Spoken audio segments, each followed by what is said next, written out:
Look, here we are. Hello, Welcome, Ros. Hello, everybody. love. Happy New Year. Happy New Year. 2020. Right. 2020. Hold on a second. I better just go to voice recorder, make sure we got the podcast happening. And now we do have hello out there to podcasters. Hello, podcasters. Happy New Year. Happy New Year to you and to everyone out there in the world. Put us in the middle. Oh, What's look, going people on? can sit and watch Kino while they we're at Urella. They too. can watch the Kino Well, that would numbers be in a the distraction, background. you reckon? Yeah, it might be just... Should Can we we just go do that that? way? Yeah, that's better. Oh, hang on. Now I've got to Look at sit. you. You good? Oh, no, that's just a little bit too low because I'll hurt me back. There we go. How's That's that? cool. Right, That's right, cool. right. So, how is everyone? What's going on? What's going on, Had a girl? great Christmas. Did you? Busy. Yeah, how was it? Yeah, Did really you have busy. some family stuff happen? No, I had Christmas with the kids and Right. some family, but yeah, we were busy over the break Yeah, showing oh, houses mainly. Yeah, you Went off. Oh, did it? Oh, we sold 7 the week before Christmas, and then Everyone's selling heaps. yeah, I've talked to Isn't a that few great? of the agents, friends of mine, and everyone's just seen it go Mm. off. It's gone crazy. Rentals are mad. So what's changed? What's going on? Just the supplies starting to demands starting to outweigh the supply. Yes, finally, sir. yeah, we've had to do an open house on a rental this week because we had so many inquiries and we had 18 groups through in 10 minutes. To rent 18 groups, To yeah, rent to it. rent it. 18. There would have been 35 people in 10 minutes went through this place. Are rental prices going up? Yes, they are. They Oh. certainly are. And it's just purely because of demand. Everyone's saying, what's driving all of this? What's What is happening? driving Well, it? there's a lot of little things happening. People coming to town for work, and there's been a lot of investor inquiry, which obviously is driven by the fact that the rents are going up. There's really good returns on properties at the moment. And I sold one in Tannum Sands. It hit the net Tuesday night. We'd had a couple of inspections before it went on the internet, and had an inspection Wednesday morning. They put an offer in and secured it straight away. So we've got an open house there tomorrow, but we're going to break a few hearts because it's already gone. Within 24 So hours? yeah, well, not even. It was Not even? probably 12 5:30. It went live, and 9 o'clock the next morning, Thank you. I showed people through, and they put an offer in. They didn't want to miss out. They knew that it was going to be a hot to trot property. So yeah, it's gone. And at asking for us? Very close, very close. Close enough that the owners went, yeah, we'll take it. We're happy with that. We're excited. So That would've been really, really good savvy buyers. They made the right decision. So Imagine putting your house on the market, going to bed, and the next That's morning exactly getting what up and getting happened. an offer. Yeah. Jeez, that's crazy. they emailed me back and went, holy shit, that was Yeah, I know. quick. Holy crap. Yeah, definitely. Happy So customers. absolutely, yeah. And people say when it happens that quickly, oh, you probably sold it, too cheap, but that's not the case. It's just that when you have a buyer that knows when a What they property is want. going to be popular, they Right, tend to just- put an offer in very close so they don't miss out. Mm. Because especially if they've been looking for a long time Very and they're close. frustrated. Because most Oh. buyers are saying to us at the moment that every single house they ring up about, they're under contract. So It's yeah. hard to actually get something like Yeah, that. so they that's where you start to see movement in the market because people tend to be a bit less fussy and Yeah. have a bit less choice. We're also getting lots of inquiries on properties that have been sitting on the market for a long time. And I spoke to one of the valuers this week, and he said they've been absolutely hammered doing valuations for properties under contract. So yeah, Right. definitely starting to move in a lot of positive directions. But I get the supply and demand, and I know that drives the economic cycle, the business cycle. But what's in making everything. the demand? Yeah, what's creating well, the demand? It's funny because we've talked Steady. to a lot of small business owning companies that work with industry and things like that, and they're starting to ramp up with employing people. It's really quite busy. Adani is quite busy. There's a lot of offshoot from the mines are starting to pick up again. And it's creating a lot of work around the place in the smaller engineering companies. Is it? Okay. Yeah, so it's Okay. interesting that we're seeing. It's not. I mean, the last boom was just ridiculously crazy, Yeah. and a market like that isn't pleasant because Yeah, it's right. so rapid. The Yeah. rise and fall is so rapid. Yeah. But the things we're seeing now, it's sort of spread out a lot, Okay. across a lot of different industries and state government jobs, and you'll start to Right. see a lot more. I've seen a lot more jobs advertised on Facebook Okay. and on the internet. Okay.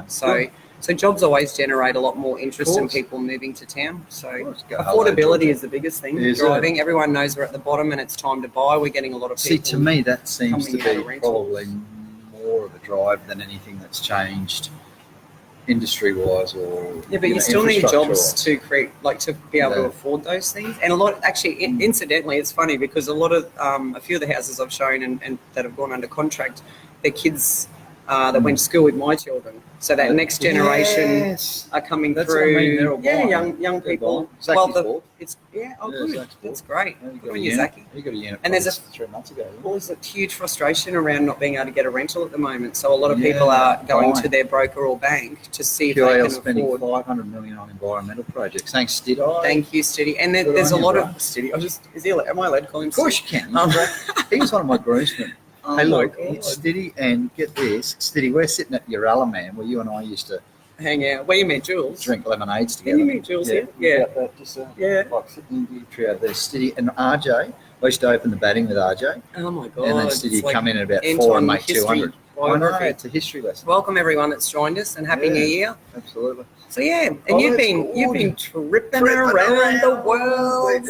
I just noticed there's a video camera up there too. Hello, hello, I Will will. We're on security camera with Will Schroeder. Just very quickly before we talk about holidays and stuff, $500 million spend. That's a big spend. Like that's it is. Like you said, isn't that $500 million?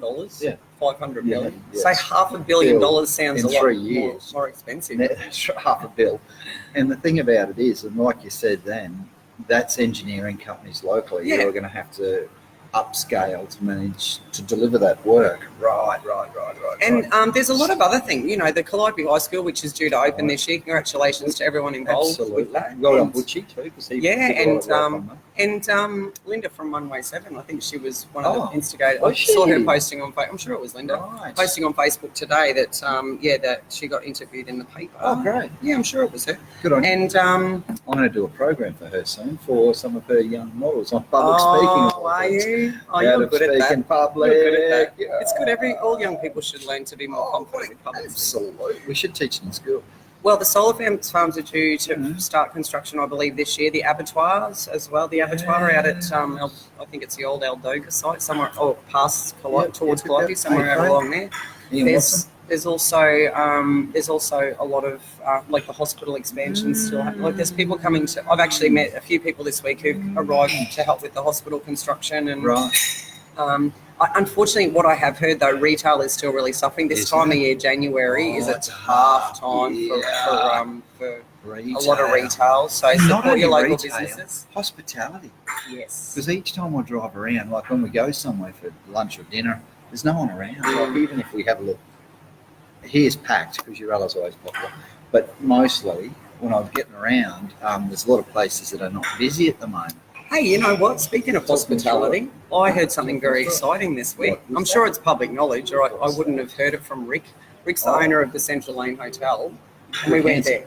No, Rick, not Rick Hansen. Oh, I don't know. Who's Rick? Am I supposed to know this? They're doing a full refurb of the Central Lane Hotel, and they're putting 3 bowling alleys upstairs.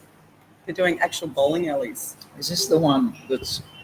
The Old Walker's Hotel. Yeah, where the strip club's upstairs. Yes. Can I tell you something? That strip club is owned by an old nudgy boy. There you go. Who's that? I don't know his name. I was at the 30-year reunion and I was talking to this dude and he said, "Well, you're from Gladstone?" He said, "Oh, I own a little place there." I said, "What's that?" "The strip joint." I said, "Good on you, bro. Go, son." Well, it's quite possibly him. It might be too. No, he's a part owner. A lot of interesting people come out of nudging. Oh yes, and he said to me he works with the boys down at Lightbox. Benito and Pete. Yeah, as a coach consultant. So it's a small world. It is, but there's a lot of exciting things. They're putting in a new restaurant. They're moving the whole place around, and they're spending a fair bit of money there. So. And I noticed straight across the road from the Central Lane, because I live in that area, so I drive past there every day. LJ Hooker have just sold a big block of land across the road from there, so it'd be interesting. Not sure. Apparently there was DA in place for a hotel with a big bus turning lane for workers' accommodation, and so interesting times. Right, so Gladstone is booming again, really. Well, it's like not, I wouldn't say it's booming. Don't get excited. No. The B word scares people. It's starting to. It's looking better. There's more confidence, and it's starting to show signs of recovery and picking up. So so it's a good thing.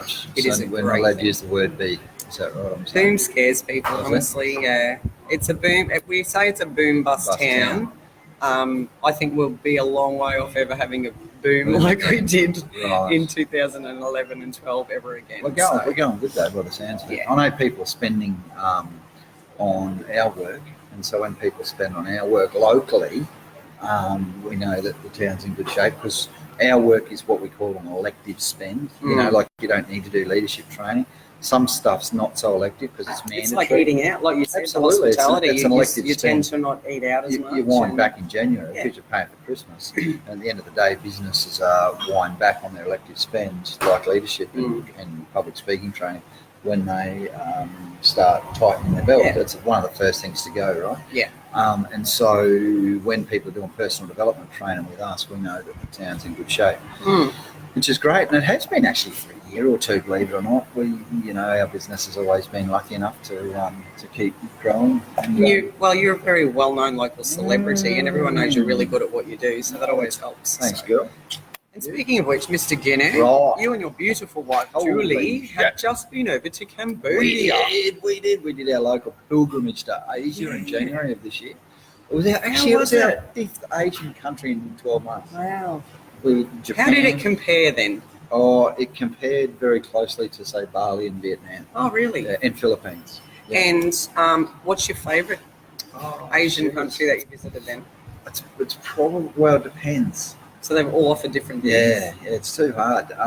I'd say China's at the bottom of the list, even though we're going back in April to do a triathlon. BG, how are you? Hey, Richie. BG got a photo with Brad Thorne last night. Oh, Brad wow. Thorne. Because there's a big footy games on the Sub, isn't it, out at Marley Brown? 2:45 it was. So we should. And there's go a back local, to- I think there's a local game on Was after it? that. Is I heard there was a local rugby union game There you after go. that. There was a There you heap of cars at the Hey, on Don. Harvey Road when I drove past this morning, all Yeah, getting ready for it. Yeah. I was actually worried when I woke up it was pouring rain, which we Yeah. desperately need, but I thought That'll chew the don't know how they'll go with, Mm. with Oh, they the, like playing in the rain. the game. It's always Yeah, well, it interesting still to went play ahead footy, as right? far as I know. So, Yeah. So it'll be a big Friday night with all the footy players. Absolutely. Oh, yeah, town will be cranking. So Cambodia. So Cambodia's good.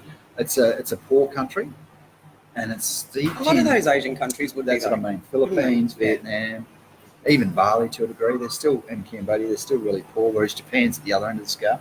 It's way above even us. you know. Singapore like that. That's Yeah, the only exactly. Asian country I've Yeah, been to, and and Hong Kong's the Singapore, same way. Yeah, good butcher, and which- clean. Singapore is Very. It's actually illegal to drop your chewing gum or anything if you. cigarette butts. Yeah, they said if Anyway. you're there's plainclothes police officers, and if you You're drop right. spit your gum on the ground or something, you get You arrested immediately. I think, like in one of those places, chewing gum's illegal. Mm. They made it illegal Wow. just for that reason. And Facebook's illegal in some countries. China, isn't it? I think, Yeah. too. You won't be able to get all your amazing updates I then. know. Hey, Donna has been smashing the videos out on Facebook. Well done, Donna. She came to our Facebook Live training last She year, did, and she's doing an She's awesome gone job. nuts She's such since a then. lovely person. isn't she? She sure is. A So- lot of lovely people on tonight. Can I tell you something? I'd love you to tell me. In Cambodia, Yes. steeped in history. There's some sad stuff, isn't there, you posted? Oh, sad, heartbreaking. The human species is a crazy species. we were It's a weird old talking about the place. killing Weird old fields, place. and Killing fields suck, man. is that a real tourist, do a lot of people go there to see that and get educated about the history of the place? Get educated. Because you posted a photo with human skulls in a cabinet or something. in a cabinet in a building. So why do they keep them in? Why do they display them? I Why think aren't just they?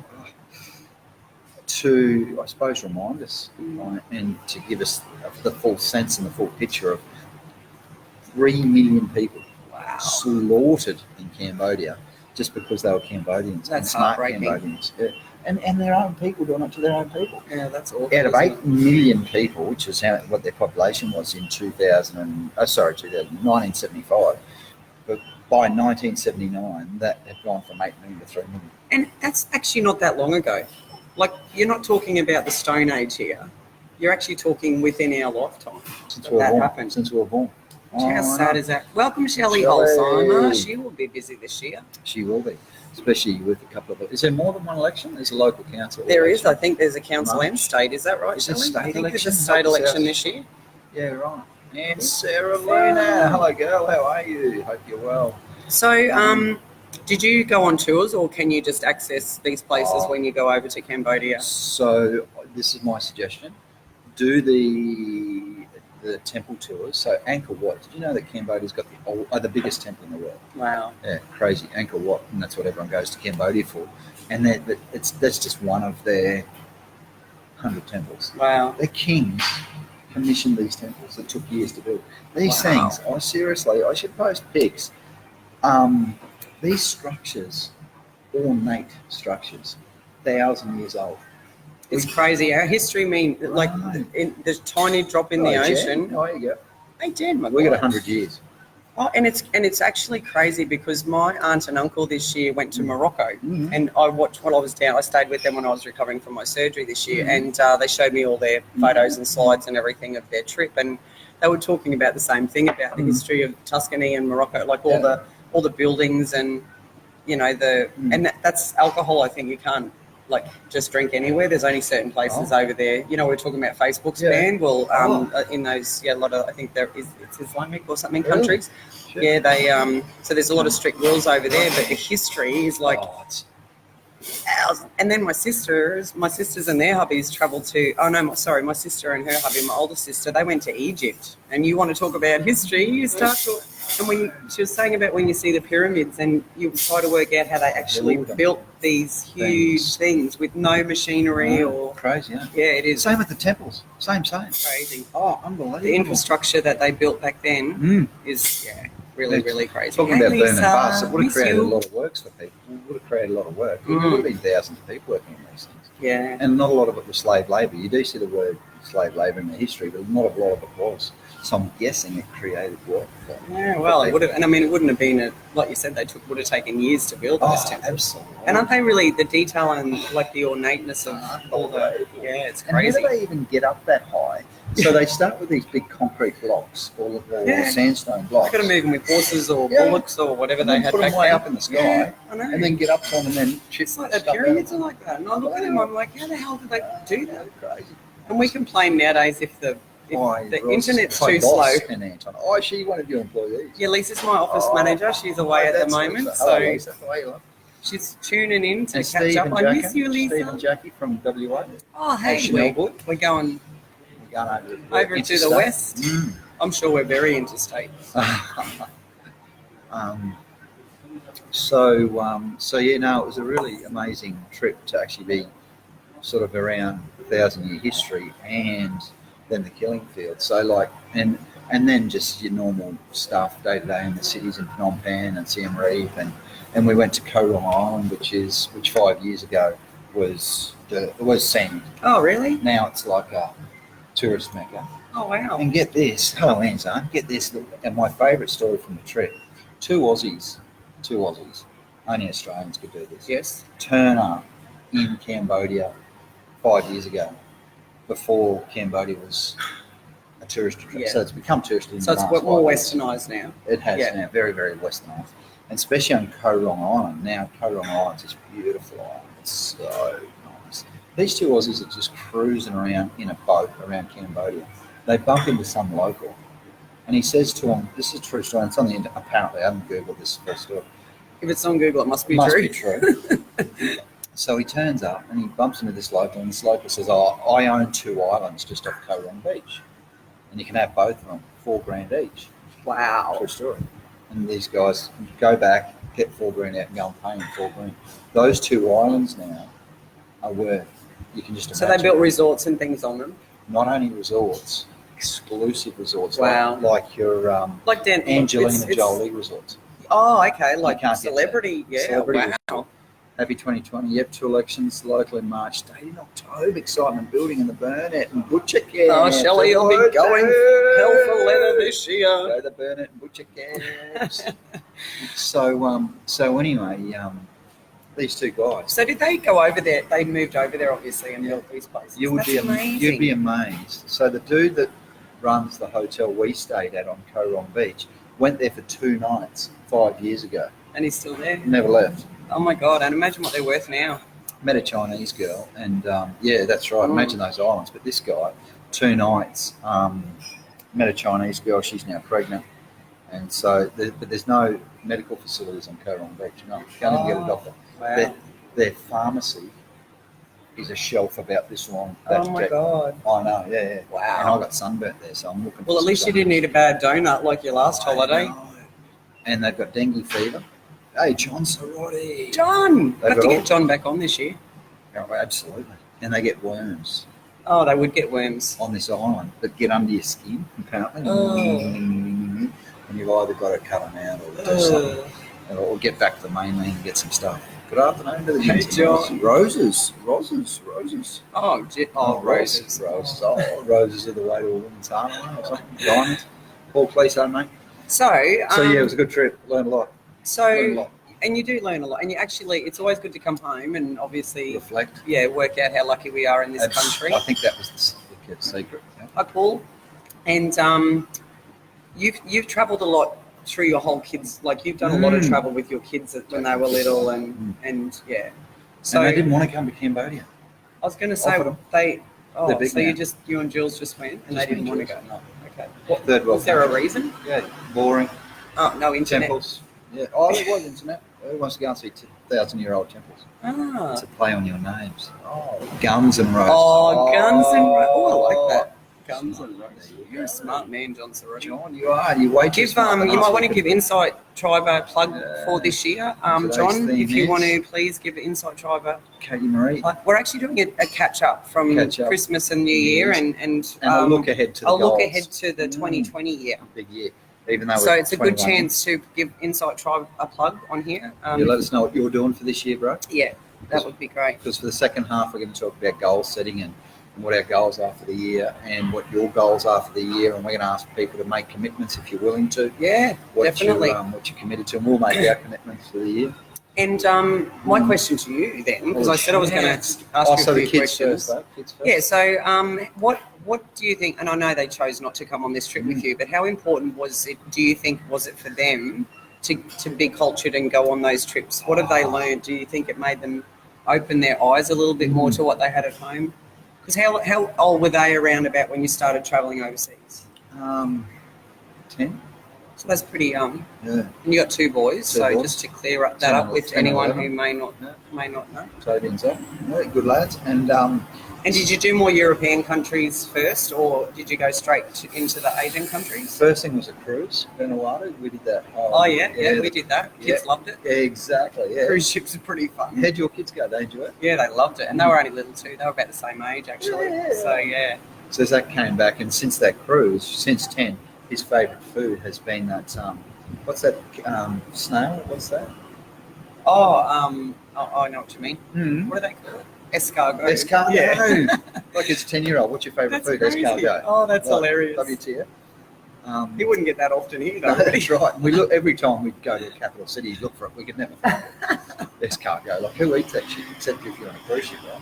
So yes, so we did learn stuff like that. So it influenced obviously them wanting to travel more. Were they excited about travel. other trips that you came Yes and no. along? We So took did it always depend on where you were going? pretty much. Yeah. Hey, So Disneyland's a little bit Jessica. different to Cambodia, isn't I it? know, they love Disneyland. Yeah. I figured that you'd went there. They didn't quite like Vietnam so much because the year we went to Vietnam, they wanted to go to America. And I said, well, let's do the third world countries first. Let's just grab a backpack and disappear for a month. And that's why turn they up didn't in like it. Vietnam with a backpack. And we only had like the first week of the trip planned and we didn't have the rest of it planned. We just trekked around. Oh wow. So backpacked around. So there was a Vietnam. lot of carrying heavy stuff and walking, which kids don't tend to like to do That's very right. much. No, they Hey, my beautiful Jessica, how are you? And Hi, Gary. Hello, mate. So, but I still remember, and was a spin out from. We got to Vietnam late one night. It's 10 o'clock at night. So we got to the hotel. We wake up the next morning and we're staying right dead set smack in the middle of Ho Chi Minh City. So we walk out of the hotel, and I shit you not, within 10 metres of the front door, circle of you buy. Oh, that would have been So overwhelming. there's 4 of us, and Wow. we were sort of like this, Like like, circled. oh yeah, and that freaked them out. Yeah, I hey, bet it Tony, did. how are you, bro? And Tony. so that was too much for them, and so they never really liked Vietnam. But but it's probably a good other end of the scale to somewhere like Disneyland to give them a little bit of a wake-up call to what we have at home here. Which is one of the reasons that we wanted to do it. Yeah, that's right. And have they got a taste for travelling themselves now? Do they want to travel? Love it. Yeah. Zach's off to Japan next year with his cousin, so he's okay. Oh, so he's chosen an Asian country. That's which is interesting. Yeah, it is. And you're going to China, aren't you? I'm in China in April, and that's for a try, though. That's for triathlon, and then New Zealand, hopefully for the World Champs. So my next question is, World Champ, you've got to qualify. Oh. So how important do you think it is for your relationship with Julie and your kids to actually factor travel or work-life as part of your work-life balance, planning those trips, and how do you actually plan them and decide where you're going and communicate that between each family member? It's not that the kids sound like they give much of a say. No, kids don't. Not so now. how do you and Jules work that out and then prepare for that and put the time aside, and how important is it? Great question. I know, right? You have been thinking And I'm about starting this. the year with that. You're on fire. Well, if you're going to travel, you've got to get asked the tough questions. I know. So each January we try to get duck away, and while we're away, we decide where we're going next year. Ah, that's good. So next year's India and Nepal. Oh, wow. Oh, so you've already planned that. Yeah. So how's that been for your relationship as far as getting away from work and life? And good, I think. We have some quality time away. Yeah, we have some great. We bond. Come back closer. Because you have got a very close relationship with your lovely wife, Julie, and I just am trying to sort of make sure people know that it is possible, and I'm very guilty of not putting time aside to go on holidays. Yeah, but so always working. So how do you both sit down and make a plan, and then you work towards that over that year? Then not really. We make a decision where we're going to go. Yeah. Then Jules does the. I was going to say, I think we've had this conversation before. And then I show up, and she tells us what's going on. So she is all over. She spends the whole year. So by about the end of January, she's got the Lonely Planet book. She'll have it for India and Nepal for next year. Oh, she's so organised. And she spends the rest of the year just reading the book. So by the time we get there, it's like she's already been there. So have you or her ever made the effort to learn the language of the country? No. You're not language people? No, not really. We should, eh? Yeah. Well, I just thought it's a good goal for you to set for this year, is to learn a new language. There you go. Nepalese. So how do you handle the kids? How do you handle the Troy. kids' objections when you tell them where you're going? Because obviously you and Jules make the decision and say you boys are coming with us, but now they're old enough to say no, we're not. That's right. Okay, save you some cash if you don't come. But now Zach's disappointed that he didn't come to Cambodia. He should have. Tobes, not so much, because he was working and he's doing his uni and stuff like that. So I get Tobes. Zachy could have come. I can't. So he's seen all the photos and he's got a big year this year. Love the preparation. Yeah. Can't absolutely got a big year, big March coming up to. And obviously you have to for a trip like that's a pretty big trip. You usually go for a couple of weeks, don't you? Yeah, so obviously you've got a lot of prep work with deciding where you're going, and then obviously planning financially for that. So you have to put money aside and you work out what level of trip you want to do, whether it's going to be 5-star or backpacking around Vietnam. And we do it on the cheap. You do? We just took a backpack you choose this trip, to just... even though we planned it. Mm-hmm. But this trip, so for example, we do tours. We were the eldest by far. And out of, let's say, we took a bus from Phnom Penh to Siem Reap. We got off this little shitty minibus because we just got the cheap bus trip. Every one of the 17 people except for one had a backpack. We're just backpackers. Wow. And so we did it on the cheap. Hey, Gary, Jack, look out. Balmain, go son. Our whole trip, because we did it on frequent flyers, $3,000 to $4,000, I think we worked out. Wow. For 2 weeks That's overseas. pretty good. Cheap. So you like to live like the locals a bit as far as the food, because we've talked about the food, trying everything, and the accommodation's not 5-star. No. I mean, and why go over to those countries without experiencing what's there? That's right. Because we went to Fiji and stayed at Denaroo, and it's bloody beautiful there. It's very Western and flash, and the food's amazing, and you've got this massive buffet breakfast laid out for you, and this view of this beautiful beach and palm trees and everything. But we actually made time to go down to the Saratoga River, and we went up into one of the villages, and there was this little hut there, the ladies had prepared a meal for us, and we had to sit on the floor of the hut, and they had everything out like a smorgasbord of, we had no idea how it was prepared or what the hygiene was like in these villages. They don't even have running water, so It was actually a really good experience to see where they live, and Yeah, they live so simply. They literally sleep on a timber floor that's with it. the That's with a rag over the top of That's them, and their little babies are there running around. But you know what? Happiest people, just simple lives, and so happy. And it just works for them. And it actually, you could see the happiness in them when we sat down and ate their food. And it was, and, you know, the tour guide actually said, because there was a couple of people complaining and saying, I'm not eating that, and they're saying you will actually offend these people. They've done this as a gift If you for don't. you, and you need to sort of, you know, suck it up and try it. Absolutely. And it was amazing. The food was really good. And then they made kava. They did the kava thing, and Yes, it's good. yeah, it was, and it was amazing to actually even see their access to the village, because we went in the jet ski, which was amazing. And you pull up literally beside this sheer cliff with this little tiny winding path up to the village, and that's their only access in and out. So they have a boat pull up there, and they get, every time the river floods, the town gets washed away, and they rebuild it, and it's amazing. Yeah, and that's the sort of Did you thing. take your kids over on some of them trips? No, no, the kids didn't. Oh, we went on the cruise with the kids, Right. but yeah. But it was just really nice to sort of, and like you said, you know, when you're out and you eat. Did you try? What's the weirdest thing you tried food wise? Oh, not too much this time. Jules is getting a bit. I think as we're getting a bit older, and maybe me too. Like usually, Nervous. I'm into the crickets and the stuff and all that. But we didn't do that this time. We were sort of more looking for more traditional food, like McDonald's. No. not that there's anything wrong with McDonald's. No. But everyone says that if you get stuck overseas, there's always McDonald's. Actually, there wasn't too many. I don't even know if we saw a McDonald's in Cambodia. Burger King. Oh, is that Burger King. American? Yeah. We never went to any of those. We tried to find their local restaurants. Yeah. And their traditional dish is amok, Okay. which is like a curry. So it's coconut and stuff. Yeah, They do the coconut-based curry. stuff. Yeah. Because we had a joke, and people don't know this. I keep bringing up the donut, but you went to Vietnam was it last time? Philippines. No, the Philippines, and I had lunch with Brendan Anton Callaghan. and Jules My recently. under 16 cricket. You ate all the street food and were fine, but the day you were getting on the plane to A go, donut. you shared a jam donut and both got violently ill, didn't you? And a coffee. All we ate that morning was a donut and a So coffee. it had to be one or the other. And we couldn't work out how it could be the coffee.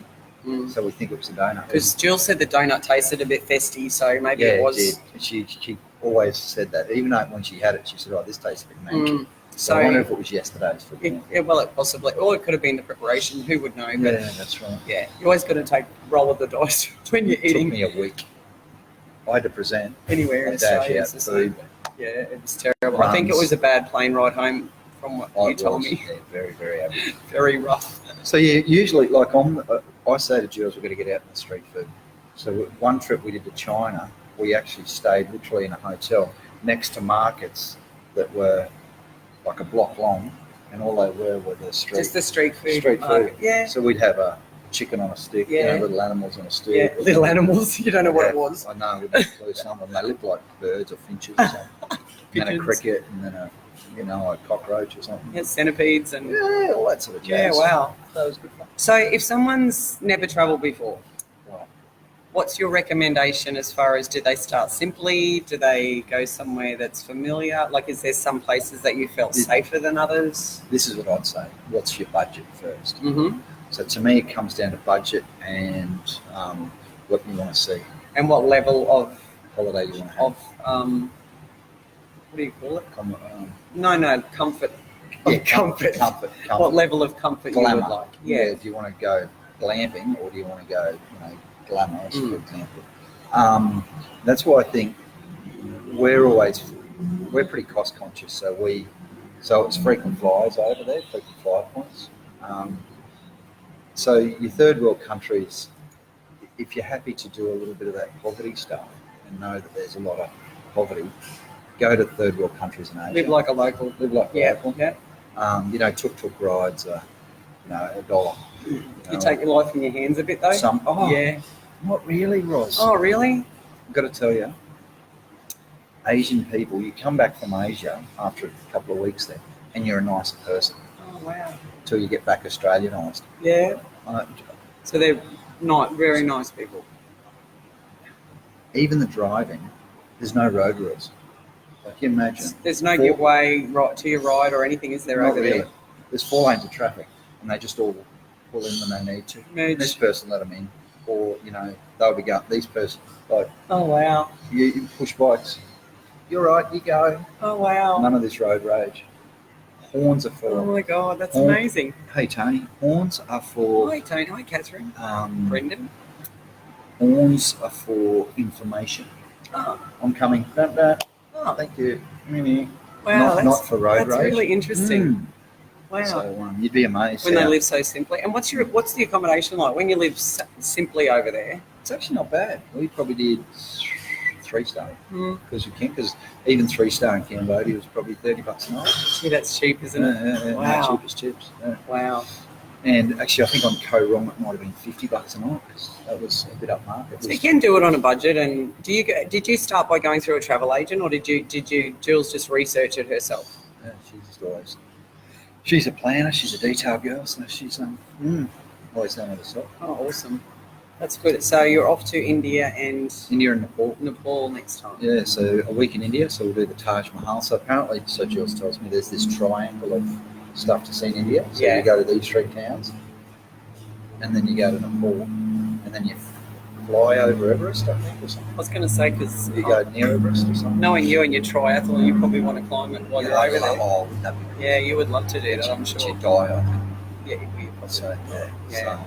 So, but yeah, anyway, so So you're planning the next trip? great trip. Yeah, always planning. Boys coming with you? Don't know yet. I don't think Zach will because he's going to go to Japan about the same time. So he'll be in Japan, we'll be in India on the fall.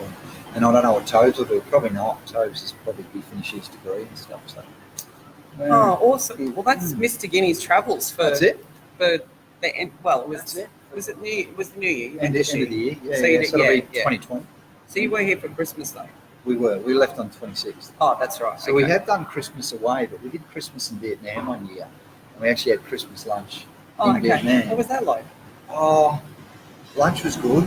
The experience was a bit shit because we were away. Yeah. And we actually came back after that and said we'll never do that again. Mm. We're actually going to have lunch here next year at Uralla. Oh, really? Yeah. It's a bit of a turnout, I hear, for Christmas Yeah, lunch so I'm here. going to book it early. Yeah. Oh, that's good. No, So, what has travelling?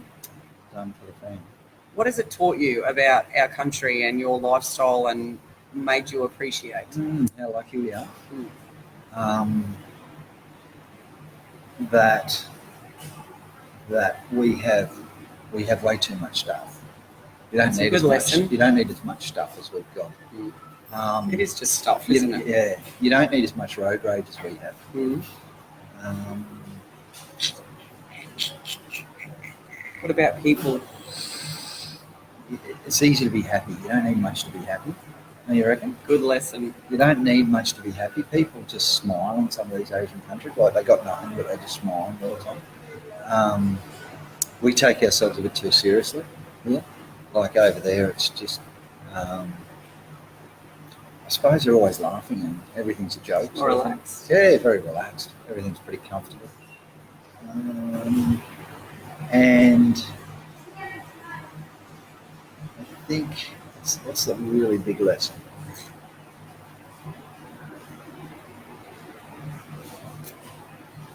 People are very accommodating.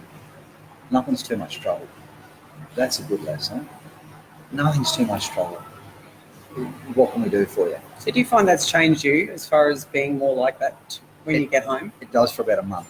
Yeah, I was going to say, and then you start And then getting you get back into realizing everyone else isn't the same as that. Then you become Australianised again, which said with love. We're not. We're lovely people. It It's is, just- and it's our culture and what we sort of that's know. right. But it's good to go away and get those lessons. So travelling's obviously really good for helping with those things. Absolutely. Yeah. I was only having that conversation with someone yesterday, actually, in the office. Oh, Michael Walls this morning. Hey, bro. And he just got back from Japan. I He saw said you the went same- to Japan. He Yeah. said the same thing this morning. He said, geez, I feel like I'm a different person. when I For a get month. back yeah, I think he said 2 weeks. And I said, absolutely. You come back from these places and you just sort of have a different attitude towards life. Anyway, my turn to question you. So All talk me right. through it. So goals, 2020. What's going on? What are you doing? What are you 2020. going to achieve this year? Well, actually, talking about going on holidays, and Yeah. I would actually just like to work a lot harder on my work-life balance Oh, because I find that being a business owner and being involved in a lot of fundraising work and things like that, I actually Yeah. find it actually, John's travelling. I'm assuming that means they're travelling around Australia. That's Yeah, exciting. He is actually. Love to see a lot of Australia. Yeah. I think my biggest thing is probably learning to say no a bit more often and being a bit kinder to myself. I hate not taking up an opportunity to be involved in fundraising. Something. I think I just need to be more focused and not say yes to everything, Right. and make sure that I'm focusing. Not that I'm not going to help at all. It's just that I take on so much that I've got 15 balls in the air. I've got probably one of the most exciting years that I'll ever see this year, with my daughter getting married. So that's exciting. That's coming up in a few months. And when your children get married, it's a really big deal, because you actually, there's not just the wedding, that's an event. It's actually, opening the communication up with Their family. helping them to communicate. And when your kids get married, you want it to be forever. So it's important to actually have conversations and be there to talk about making sure that they know the not commitment. stressing. Well, it's a big deal. Like, they're young people, and when you're coming up to a wedding and you're thinking, oh my God, it's it's happening soon. And literally the next day, it's like when you have a big birthday, the next day is exactly the same. You just have someone else to. How old, Sarah? 21. Yeah. That's young, isn't it? Really? They're both 21. They have been together for a long time. But Still. Yeah. 21.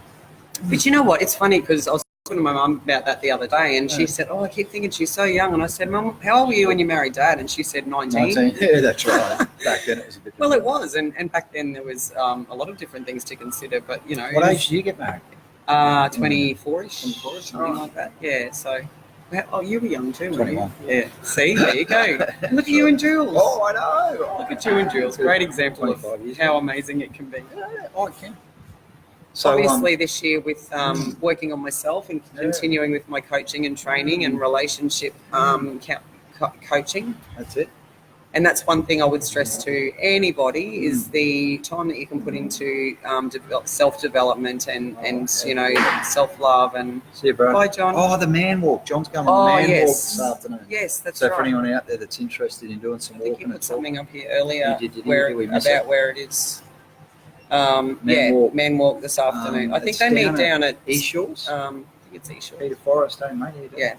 So anyway, so self-development, coaching, obviously, just having people in your life like yourself. And I've got my amazing relationship coach who helps with all sorts of relationships, communication, learning how to be better and set boundaries. She's really big on setting boundaries, so making sure that you know your boundaries and that you actually don't tolerate things in your life that aren't good for you. Wow.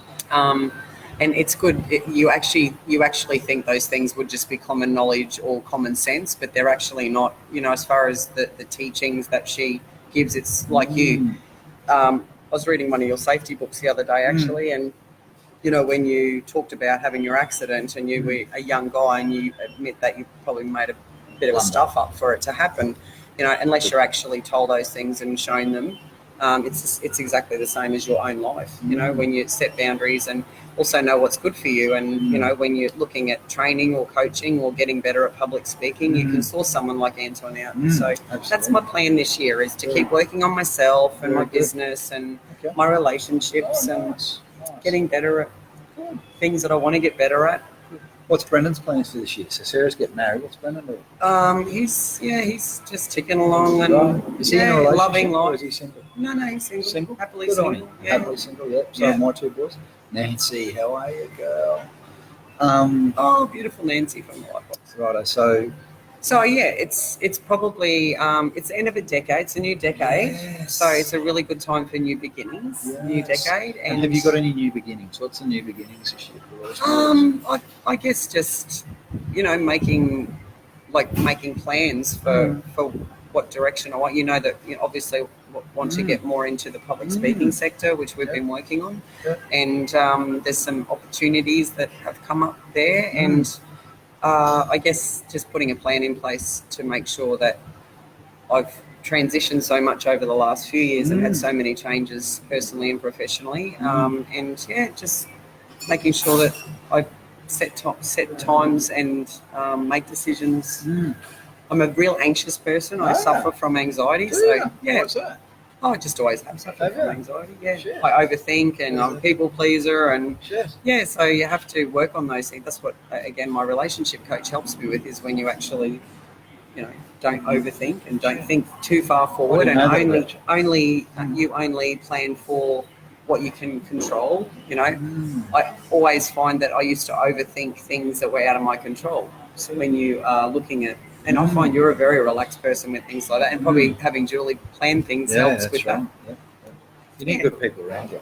Yeah, I think you do. You got a good team to work. That'll probably help you. I have a great team. Yeah. So how does the anxiety show up in your life, in your body? Oh, anxiety is a funny thing, and anyone who's talked about mental illness and suffers from something, anything like anxiety, I actually can physically feel it if I overstress or overthink or think too far forward or think about what I can do to control a situation that's really out of my control.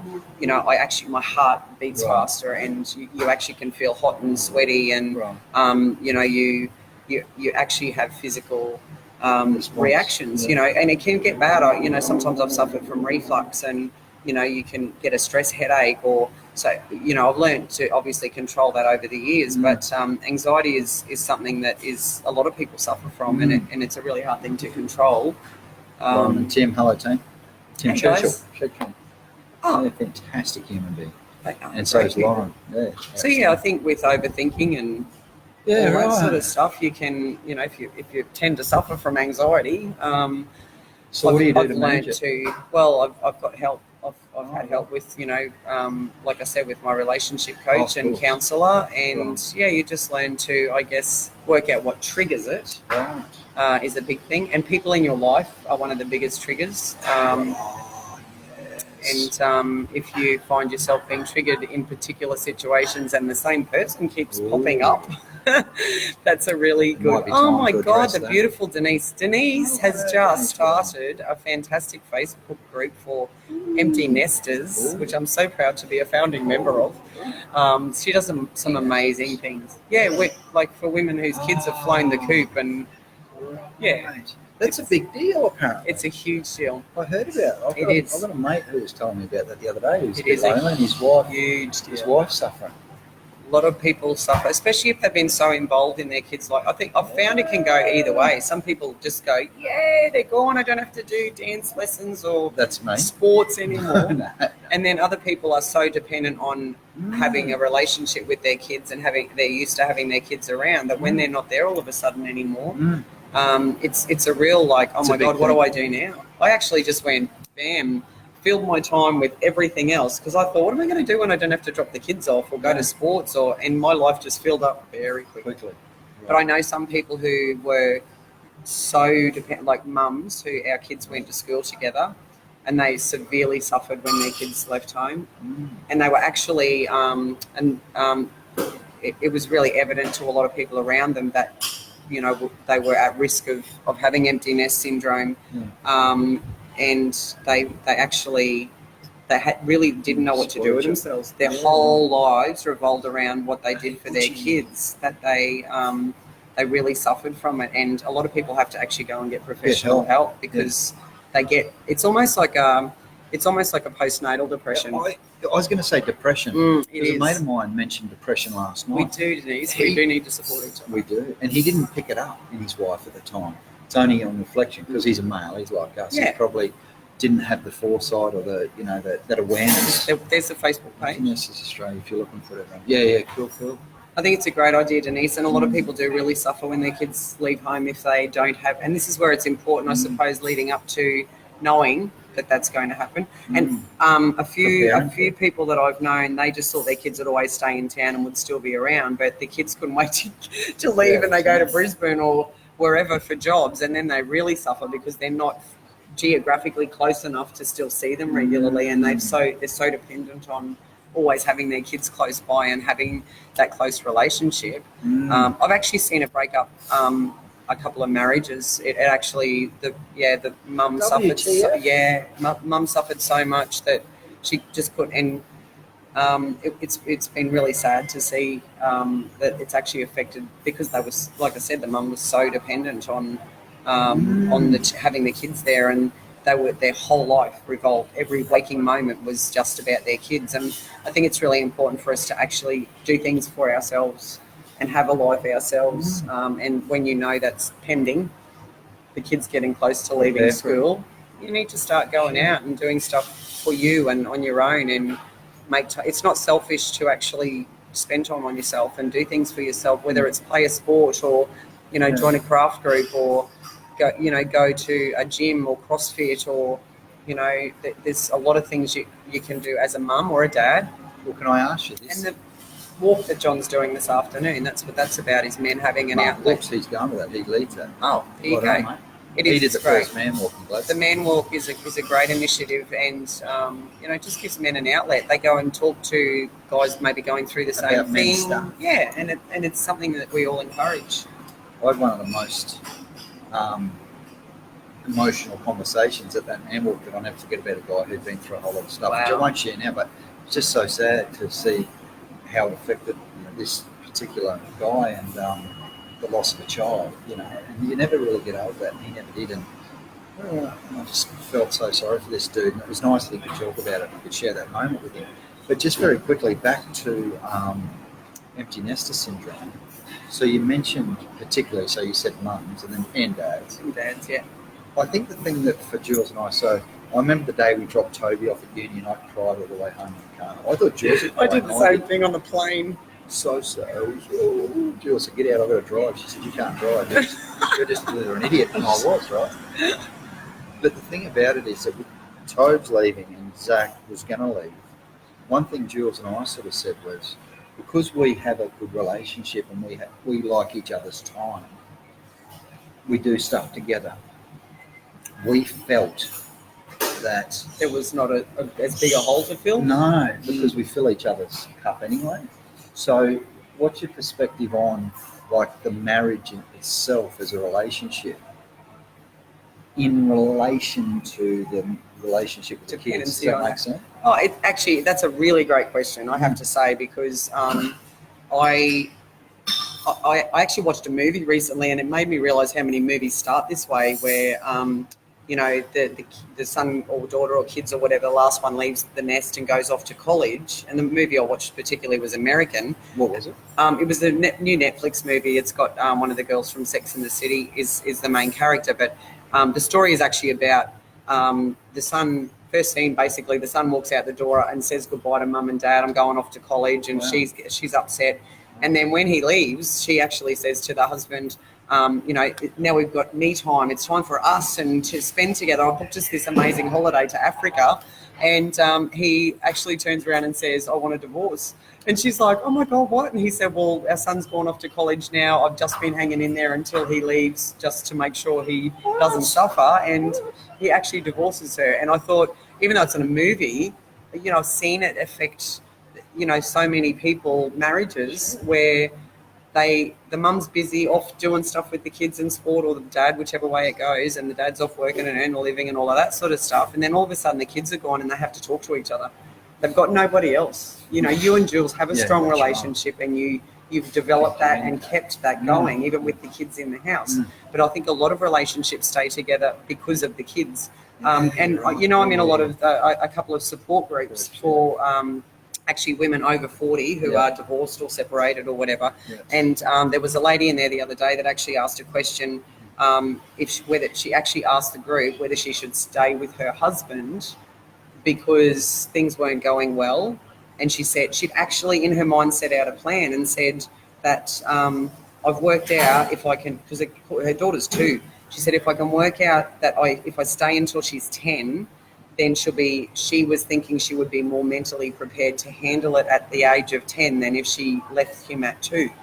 And everyone in the group was saying, you don't stay together for your kids. If you can't work it out and if you can't work through it, it's actually damaging to your children. And I know people who are staying together for their kids because they think it's better for the kids, and it's absolutely not. Wouldn't a better question be, who in this group has mended their relationship after their kids have been born? And interestingly enough, I asked myself that when I read it, because I thought she's made her mind up that she doesn't want to be with him anymore, because there was no I still love my husband. I want to work it out. How do we make this No, work? it was It's like just, cut and when can I dry. go? Don't love him anymore. Do you think we can coexist in the same house and raise our daughter until she's 10? Because I think she would actually be able to emotionally handle it better at 10 years old. And I was like, oh my God, you're actually going to, and how is that doing something for herself as well? Why be in an unhappy marriage? And a lot of people do it. So it's definitely not one, one example. Right. Because I personally know people who are in relationships where they actually have said I'm staying until the kids. But you know what? They are freaking miserable, these people. And unhappy. They're miserable and unhappy. And how are you going to pass on to your children how to live your best and fulfilled, happy life if you're staying because you think it's going to make them because your kids are a reflection of you at the end of the day. So you're shitty, they'll end up shitty. Mm-hmm. So that's a bit of money. And you also have to remember that you are teaching your children how to be in a relationship because they watch that. Exactly. If they watch mum and dad, and I actually, interestingly enough, I spoke to my one of my family members quite a while ago, and we were talking about that their parents stayed together. They were both, they were both, they both had problems. The kids and it was one of my family. I won't say who it was, but she said mum and dad stayed together because they thought it was best for us. And now she's my age, so she said they thought it was best for us.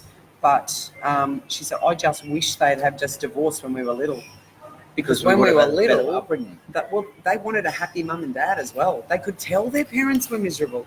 They could tell because of their behaviour and the arguments and the fighting and the bickering and do you think that's better for the kids to have handled all of that? I'm guessing not. I can't speak from experience.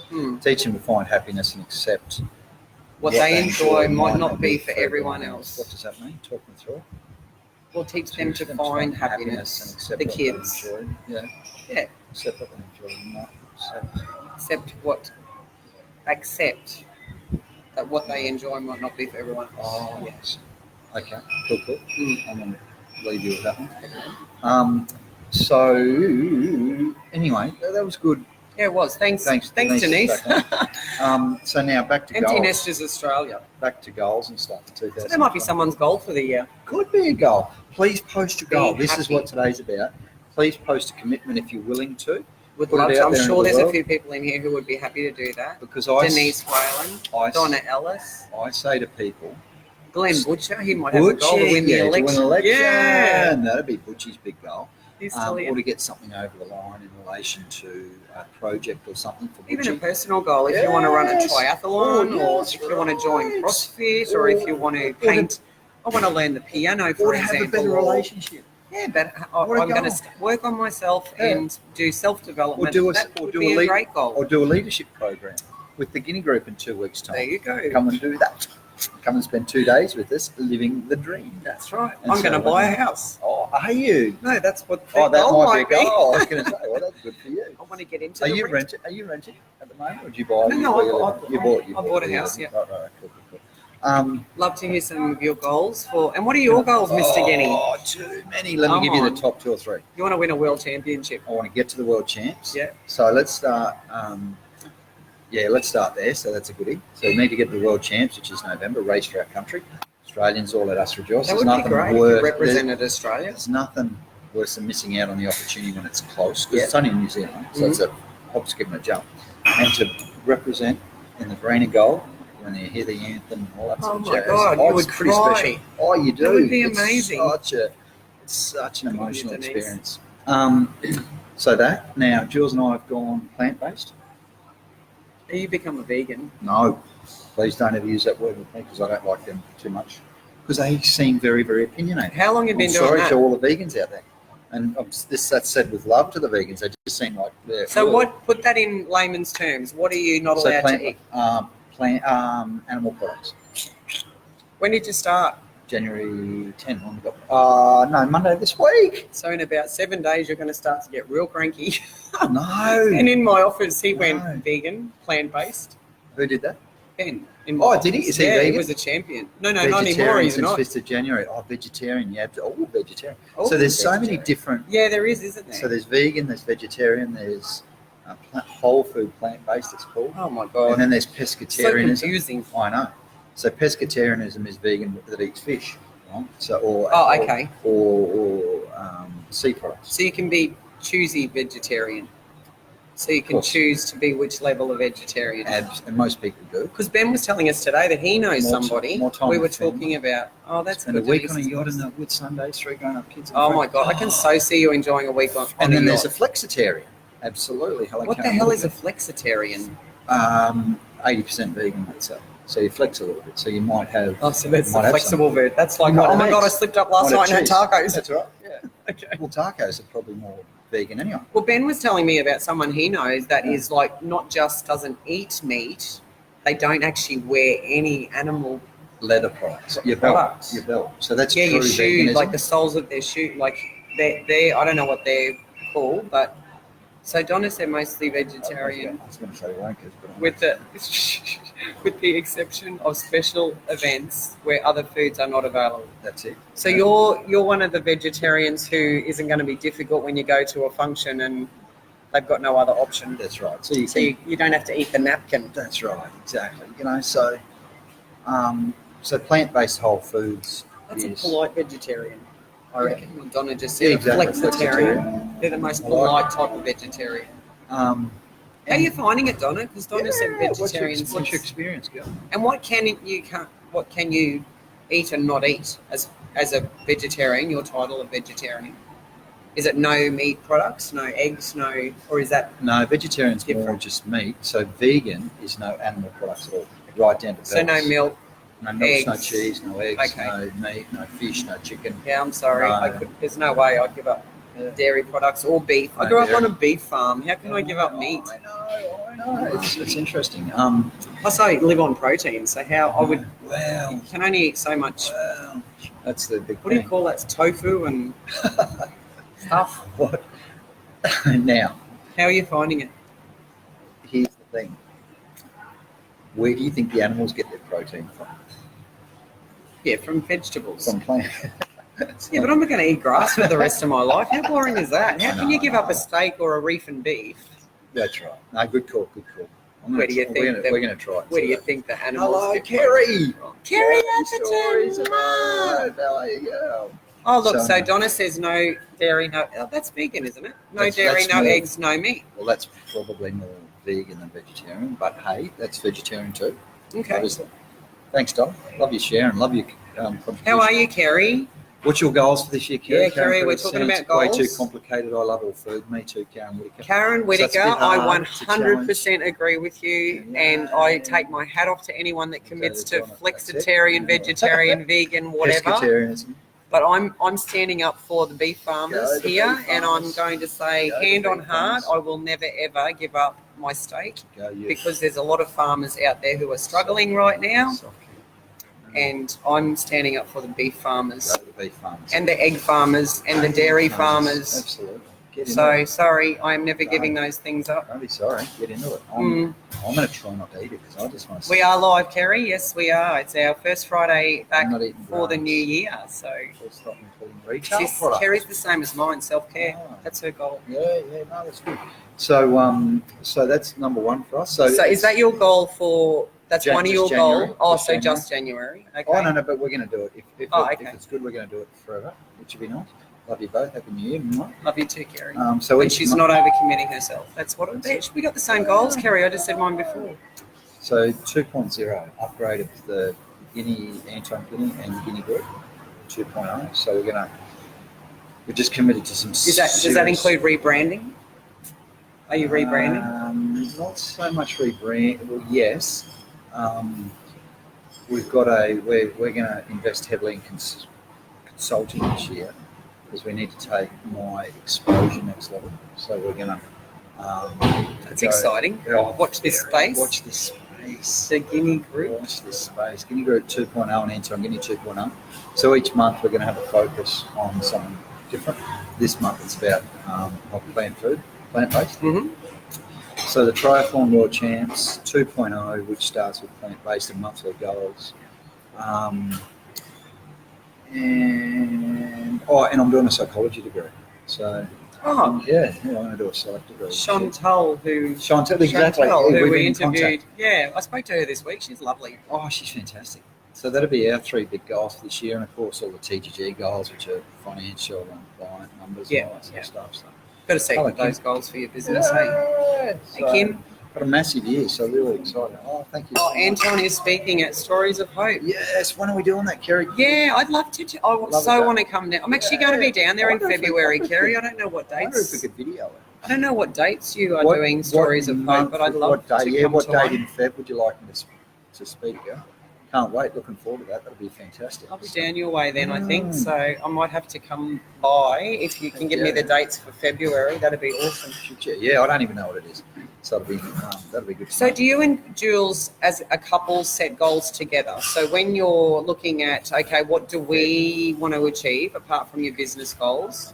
What do you? So obviously planning your next holiday. February, I will be down there. Yes, so we've done the plant-based stuff together. Mm-hmm. We do our travel stuff together. Do you plan things for your house and you're obviously into investment properties and flipping houses, and so you sit down together and make couples goals? Yes, we do. Not enough probably, but we certainly have. So we've got some super goals. Yes. So we're trying to ramp our super up now that we're old. A lot of people get to our age and start they really, we hear a lot of that. So they do you do the self-managed super fund with the investment properties? Yes. Because a lot of people are doing that now. We do Renos. Mm-hmm. So we've got one ready to go in Moranbah at the moment, which we're trying to sell. Which we can't. So you've just flipped, we've flipped one out there already. Yeah. And we're just waiting this one to sell, and then when that sells, we'll do another one in town here. Cool. That's exciting. So, yeah, we're trying to do 2 a year. Mm. So that's, how many have you done in total? 3 or 4, depending on how you look at it. If you include ours, probably 4. Because our little place, we put 20 grand on it. Yeah. Spending 8. Oh, so, wow. So we've got Zachy to value it before and after. So it wasn't huge then, but it's all equity. It's all what you're worth. So. And it's a good time to do that because, and if anyone's ever wanted to buy a house and flip it, I was talking to some clients of mine. They've actually bought a house off me a few years ago, about 2016. They had to then leave town, so they put some friends in it as tenants. They're coming back up in a month or so, and they're actually they're getting me to come around to the house to see what they should do because they want to do work on it. And in a market where the actual market's moving, to renovate at the same time, you actually get the benefit of adding value to the house, and that's where it's good to have someone like an agent like Zachy or myself to come over and say, so you don't overcapitalise, because a lot of people spend money on things that don't actually add value, but they may help the saleability. So when you're talking about wanting to, even your own house, if you want to in this market that's already starting to rise, spend money. And even if you're not a flipper, if you actually are looking at putting your house on the market, it's a really good idea to get some tips from an agent about what should we do and what shouldn't we do. Because things like paint, floor coverings, taps, fans, changing all that kitchen always helps. Yeah. So for example, and like if I was a younger man and didn't make the mistakes that I have over time, if I had my time, if I had my time again, I'd probably do what I did again and still learn those mistakes. So at the moment, so let's say, for example, you talk about investors. Mm-hmm. So if I was, say, a Brendan or a Zach, what I would be doing was I would be getting a property and I'd be investing in the property, getting it revalued and refinanced. Then that equity raise all of a sudden becomes a deposit for your next property. House, yeah. So that's the way that you create equity, and that's the way you grow your. So you pour more than the mortgage repayments into it to make sure you're paying the principal, and you've got. Well, not only that. So let's say, for example, Zachy bought this unit cheap last year for 70 grand. Mm-hmm. He bought a unit for 70 grand. Now that's probably worth 80 now because the market's gone up a bit. And that gives him equity. Absolutely. Yeah. So now he's got 80 grand's worth of equity. So let's say his loan's at 80%. He could quickly up that loan. Yeah. Now imagine if he renovated the unit as well. That gives you 2 lots of all of a sudden growth. it goes up by. All of a sudden he spends 5 on it, so now he's spent 75, but it's worth 90. Yeah. So now he can get a bit more equity, grab that, and go and invest that in another property. Now you can, hey, Kerry Fitzgibbon. You don't know Kerry. She's Hi, Kerry. It's one of Australia's best Facebook marketers, if not the best. I think we've talked. I think Have you spoken? I've actually looked at Kerry. We've spoken about her before, so yeah. She's the best. Yeah. And a And I triathlete. think- And nothing. So, So there's a that's- whole lot of ways. So that's why there's this whole weird thing about your own property. Yeah. And people say, is it an investment or is it not? Because, technically it is really. well, that's right. If you use it properly, right? Yeah, But it doesn't mean you have to rent it out. It just means that you use it to grow your equity. And then as long as you're using that equity, mind you, we overcapitalised and overused our equity during the boom. Yeah. And all of a sudden properties went down below what so they it can were. go the other way.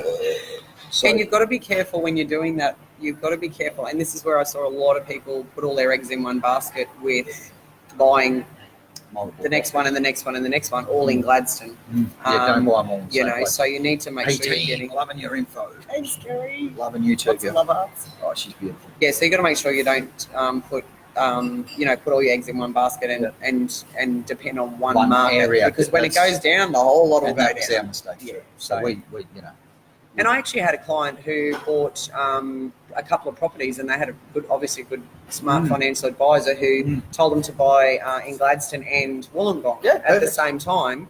Wollongong went gangbusters through the roof Yeah. while our market was dropping. So even though they didn't make money on the Gladstone property, what Balanced they made, itself yeah. out. So what they made in Wollongong Gina.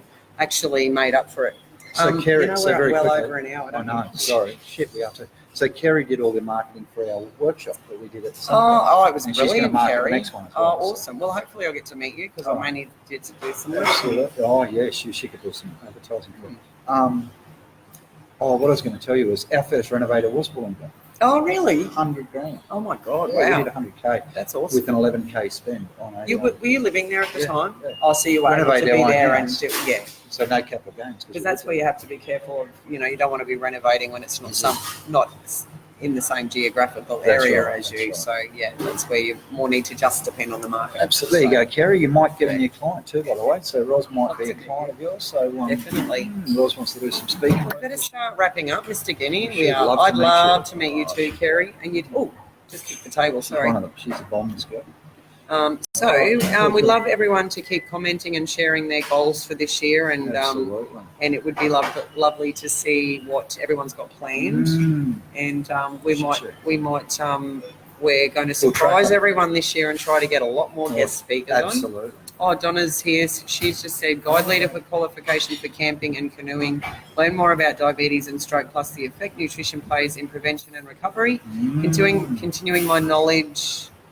Oh, hang on. Continuing my knowledge in living a vegetarian lifestyle and help others find a healthy relationship with good foods. Organise a date night once a week as a non-negotiable to connect with hubby. Well, they were good at when he was up Well, he's north. back now. Yeah, I He's know. back. So that means, yeah. Geez, we've got some people. Isabel's still growing our That's, business. That's fantastic. Hello, Vasa. And So- Rachel that's joined. all. We're just about to wrap up, guys, because we're well over time. No, we've gone too long. But, today. It's been good, eh? It's It been good. has. Hopefully Well, we've you've added been some away for value. 100 weeks Oh, I know. overseas, so So hopefully next week, 1 week we'll get Will on. yes. Hopefully. Will Schroeder, you need to get on our live with us. And what we're going to do is we'll do a recap with some of the other people we've had on as well. Yeah, during the end definitely. of the Love year, to so get we'll Donna give and them time. Denise back, and Absolutely. yeah, John we've John Sorotti. Sorotti. We've And got of course Chantal. and we have got to get Nathan back. And Nathan. And Chris Tucker. Yes. And Chantal. Yes. And I was even thinking one of the lads from Whitebox if we end up back up there. So Yeah, So definitely. we're gonna talk Vito about- Benito, I'd love to have a chat, I'm yeah, sure. because we've sort of been up there for a while. We never had them on. Well, we kind of got booted because there was a lot of events on and we couldn't get a table, That's so right. we just That's started right. coming here. Leaf. Bobby. And Bobby would be another good one. Yeah, Next Bobby, time I'll you're have to up, come on a lot. Bobby Lands. He had the Gladstone Flooring Extra franchise. Successful businessman, young Bobby. Now he's got 2020 goals. Now he's got like Flooring Extra down south. Oh, does she do? Double business. World champ Oh, half Ironman with Anton and helping Anton fill this amazing. Oh, well done, She's Kerry. She's the bomb. Man, I can't wait to meet you. Going to New Zealand together, girl. And So we're China. nearly 1 minute 15. 1 hour, So, 15 minutes. Team, We've got thank to you. wrap Good on you, up. love. Mwah. Have an What's the time? exceptionally good 2020, everyone, and we will see you Absolutely. hopefully next week if Anton's in the country. We will be. And yeah, keep your goals coming. We'd love to see more, and we will probably review some of them next week. Absolutely. Take care and have a great weekend. See you, team. Bye. Bye. And goodbye to all the podcast.